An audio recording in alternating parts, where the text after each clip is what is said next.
for us? Uh, the title of this book is The Apocalypse, and a few decades after the present, there was a dystopia, and humans and animals don't live in harmony.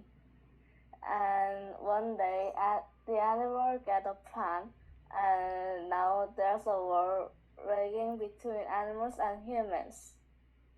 And yeah. Perfect. Thank you so much, Sojin. Um, Again, it was really lovely to read Sojin's book this term. One of the things she's so good at is giving her. There's many characters. There's many animal characters in her book who sort of form a coalition to fight the oppressive humans, and every single one of them has a fascinating name and a completely realized character. And Sojin just writes all these characters with such warmth and compassion. Okay. Next up, we have Tim. Tim, when I asked him earlier today about what he was proud of, he said that I'm proud that I have written a mystery novel because I think it is one of the hardest genres. And he's not wrong. I recently wrote a story that I would call a mystery, and it was among the most difficult projects that I've ever undertaken. Very difficult to work with the clues and the red herrings. It's very plot focused. But Tim, who wrote an incredible mystery, who invented, I think, a genre that I've never seen before, just really surprised me every week with his book. But Tim, could you tell us, please, a little bit about your book? Yeah. The Vial. $1 million violin SMS. Only a perfectly ordinary concert manager is at the heart of a devastating crime. World-class violinists and giant hands a violin disappear, and probably it is Henry's fault. Do you think Henry can solve this mystery, or will he face punishment for the missing violin? Wonderful. Thank you, Tim. Yeah, Tim worked on this mystery set in orchestra about a missing violin, and it was so thrilling to read. Partly because mystery stories, as you know, normally have a dead body or a more serious crime. But this was a really interesting, what we call a cozy mystery. And I really feel like Tim invented a new genre. And I feel like probably this is the type of book that we could see even on the bookshelf. It is so original and thoughtfully written. So thank you, Tim. Next up, we have author Erin Shan.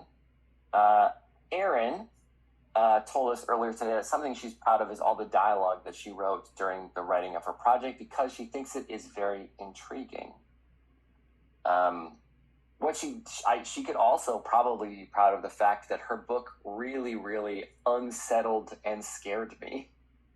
Erin, as you'll see in a second, Erin wrote a horror story, and some of it was so uncanny and strange and really left me feeling unsettled. So, Erin, would you be so kind as to tell us a little bit about your book? My book is The Other Face, and imagine being possessed. When three kids go venturing into a forest, one of them are met with an unfortunate fate. An evil spirit begins taking control of them. Who's real? Who's fake? Who could it be? Read along as they figure out clues on who she is and how to get her back. We don't know. Thank you, Erin. One small thing to note: I love Erin's cover. To me, it just it's like so compelling to the eye. I was really surprised by her cover design. So, thank you, Erin. Let's move on to, Gia's not here. We actually there's a few students who aren't here today. Gia is one of them.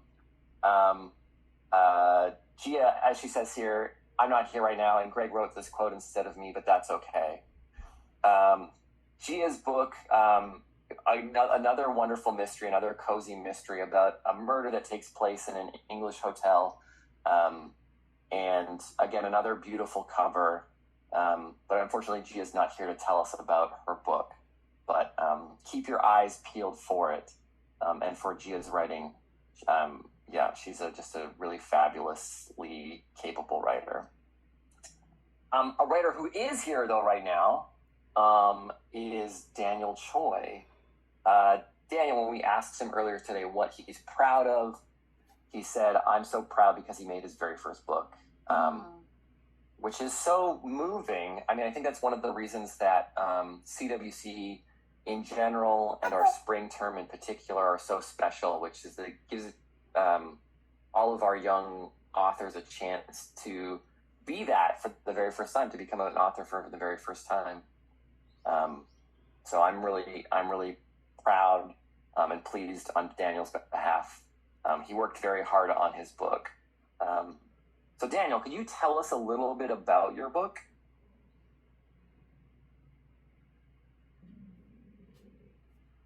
My book is called Phone Changes Everything. One human changes another human by phone. Billy had a rough childhood, but his future would be different. He has problems again and again, but he fixes them. But when he meets a strange billionaire by the name Harry John,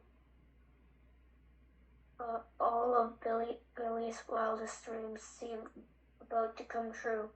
But will they? Will the wild world of endless wealth take Billy away from his biggest hopes? Thank you so much, Daniel. Daniel wrote this book, I think, with a really infectious sense of humor and a really infectious sense of mischief. I feel like every chapter I read of Daniel's, I could tell very clearly that he was a writer, one, who likes to entertain his readers, but also who kind of likes to put them in a roller coaster. I felt like every time I sat down to read one of Daniel's chapters, I was getting into an amusement park ride that was going to take me somewhere exciting, thrilling, funny, strange, just absolutely thrilling to read every single one of Daniel's chapters. So thank you, Daniel. Our next author, our very own Alicia. Alicia said she was proud this term that she tried writing a book in a different genre and that she loves getting to explore writing in the genre of fantasy.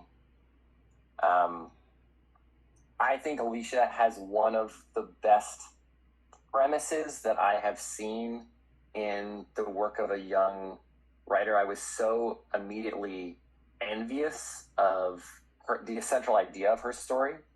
And the other thing that I really admired about Alicia's book was the language of it. Alicia has a really authentic, genuine voice, and that sounds to me natural. It sounds to me contemporary, and it's also quite funny. But Alicia, could you tell us a little bit about your book project? Sure. My book is called No Turning Back. Lily hates cats, at least until she becomes one. Lily is an ordinary person who lives an ordinary life, and she likes it like that. But with bullies, crushes, and a little bit of magic, her life becomes so out of hand that she can't even control her own body. Let's keep going. When she turns into a cat, things get really weird. Will Lily break the magic and return to her ordinary life, or will she be stuck under a spell for the rest of her life? Amazing. I love this. I love the idea of giving a character kind of a small, strange, fantastical problem, like how to stop being a cat. It's very, very funny. It's a very, very funny book that also has kind of a romantic subplot. I just thought it was lovely. And somebody pointed out earlier today that the book cover is really stunning. It's a really wonderful book cover. Even if you like dogs more than cats. We have one more author. Our final author is Jaya. One of the things I wanted to say about Jaya's time in our class is that she arrived late said she started after the rest of the students started, which can be very, very intimidating to do. It's very, very difficult to show up in a class once all of the relationships have been formed, once everyone's kind of on the same page. But I was very, very impressed with Jaya's confidence and her poise. And we were just so very grateful to have her in our class this term. So thank you, Jaya, for being part of everything that we did. Jaya said that she was proud of how the stories, the characters are well woven into the plot of her story. Jaya has written a fantastical book about a girl who finds a magical pack of gum. Jaya, could you tell us a little bit more about your book?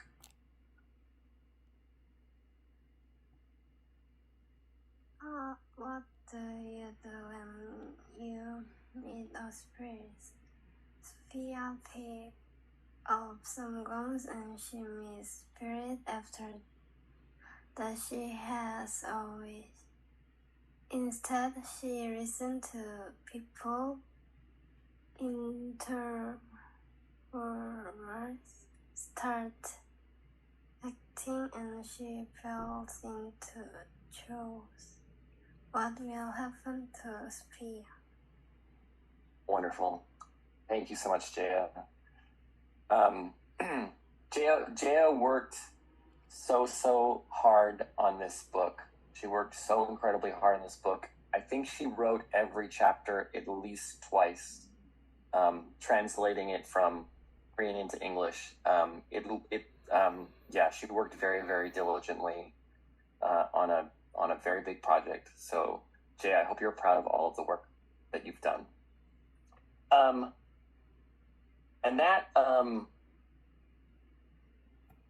You've met all of our authors. Congratulations to all of our writers.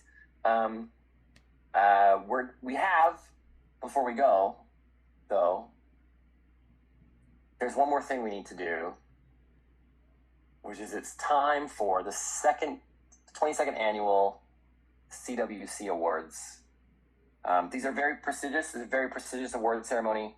And if you'll bear with me 1 second, I will get the second secret presentation up and running. Just bear with me 1 second while I do that. Here we go. Okay. I want to. How do I do this? Where do I go? I want to do this. Okay. Can everyone see the screen? Yeah? Tim's nodding, yes. Okay. So the 22nd Annual Creative Writing for Children Awards. These are very special awards with very, very special prizes. And it's very, very exciting that we get to be doing this together. So, without further ado, I'd like to announce the first winner. The first winner, who wins the World Building Blockbuster Award, is Sojin Lee for creating a unique, exciting world and some of the best characters ever. Congratulations to Sojin. Sojin, well done. Very well done. Our next award goes to our very own Monica May. Unfortunately not here today. She's the winner of the Feel Good Story Prize for making her readers smile and cry, sometimes at the same time. We also have an award for Yoon Sung Lee, again, unfortunately not here today. He is the winner of this year's Don't Turn Out the Lights, Mommy, I'm Scared Award for achievement in scaring the muck out of his mentor. Yoon Sung wrote, I think, the scariest CWC book I have ever read in my entire life. I've been teaching for CWC now, I think, about 8 years. And this book really, really unsettled me. A story about a boy who is being followed by a strange man with seemingly even stranger powers. But congratulations to Yoon Sung. Well done, Yoon Sung.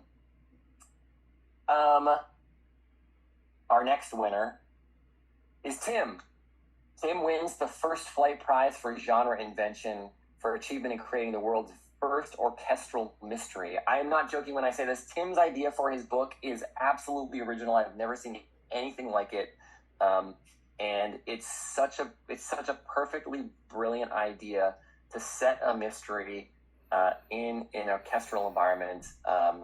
If somebody hasn't written this book already, I mean, Tim has. Tim wrote it already, but I bet you that we'll see something like this in the next 3 years. But Tim, a brilliant story, an inventive mystery. And just, again, congratulations, Tim, for the first Flight Prize. We have a few more awards, of course, but the next one goes to Erin Chun, the Total Sicko Prize for Freaky Fiction, for giving her readers the howling phantods, which, if you don't know, just means like giving them the shivers.